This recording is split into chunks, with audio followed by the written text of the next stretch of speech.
Hello everyone! If you ask 100 different people who was the greatest pirate of all time, you will get different name from different people. But if you ask 100 chess players who was the greatest pirates ever, I believe the answer will be unanimous as 86 years ago, one of the greatest pirate was born.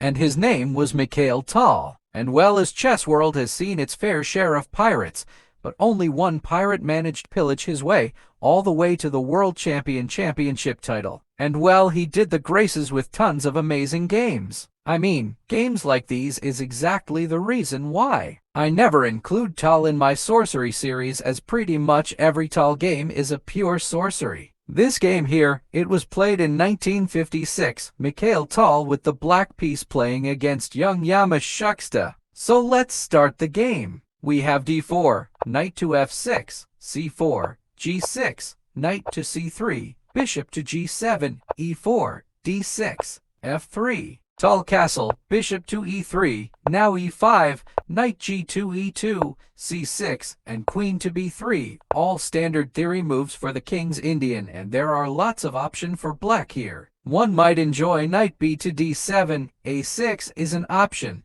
but Tal sees the white king is in center, still sitting there in e1, and immediately wants to open up the center. E-capture on d4, knight capture d4, and already on move 9, a very interesting decision by the pirate of Riga d5. A pawn sacrifice purely because the king is still in e1, no reason not to do it. C captures on d5, we have C capture on d5, and white just accepts the challenge. E captures on d5, white's king is in e1. That's a deadly dare to give to a player like Tal. Playing a move like rook to e8 here would definitely give Tal the advantage, pinning the bishop on e3, but rook to a8 is a great move, but it's not a pirate move. A pirate move is what Tal played, and he played knight to c6. This move is so terrible that it's basically just giving white a piece, so naturally white accepts this. D capture on c6, and here we have the immediate rook to e8, so the previous move would clearly give Tal the advantage. Definitely the best move would be to castle in queen's side, allowing rook captures on e3, and then c captures on b7, bishop captures on b7, queen captures on b7, and after move like rook to b8, Tal would have two rooks in attack. Queen is also ready to jump in, but with the correct play white shouldn't have any problems here. But unfortunately for the white player, after this rook to e8, he decided not to castle and he played king to f2, getting the king out of the pin and also protecting the bishop on e3. This was enough for the magician to show the magic. Rook captures on e3, and again here white has plenty of options. His knight is still under attack. He can capture the pawn on b7. He can capture the rook with the king by bringing his king to e3. And I mean, why not? This probably is the best move, but it requires lots of calculation, and this is something you don't want to go against the magician. For example, king captures rook and knight to g4 has to be considered and thoroughly calculated.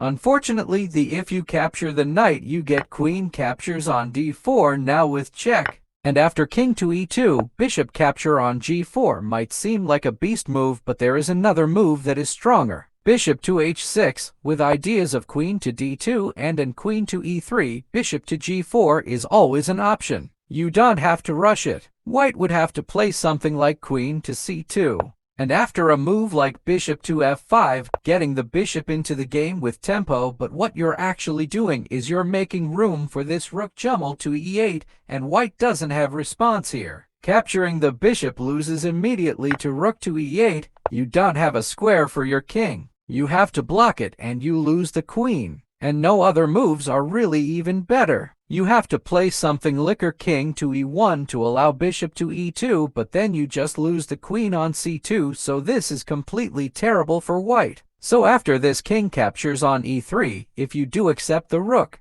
Knight to g4, you can't really capture the knight. You have to play king to e2, and then where is this going for white? This is why white decided not to go for it. So after rook to e3, he played rook to d1, now protecting his knight on d4 and also maybe threatening c captures on b7. But now Tal immediately jumps right back into the attack. Knight to g4, with the check now protecting the rook. White capture the knight. We have bishop capture on d4, now threatening some very nasty discoveries like rook captures c3, winning the queen, or any other discovery. Rook captures on d4, queen capture d4, now still threatening all sorts of deadly discoveries. Queen to d5, white wants to exchange queens now. As if the rook moves, white will just grab the queen and everything is just perfectly fine. White is even up a pawn.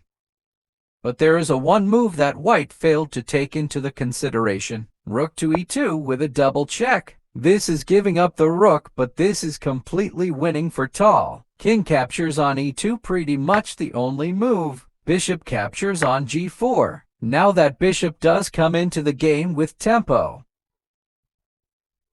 The rook is ready to jump in e8 with check, bishop to e2, and now I am sure you all see it. Rook captures lane e2, and in this position white resigns the game. It doesn't matter what you play. There are only two options. If you play king to f1, queen to f2 is checkmate, and if you decide to capture rook, then the knight is overloaded. He cannot protect the queen anymore. Knight captures rook and queen captures the queen. It's all over. So after rook captures on e2, white resigns the game, and yet another brilliant victory for the Pirate of Riga, and yet another masterpiece for us to admire.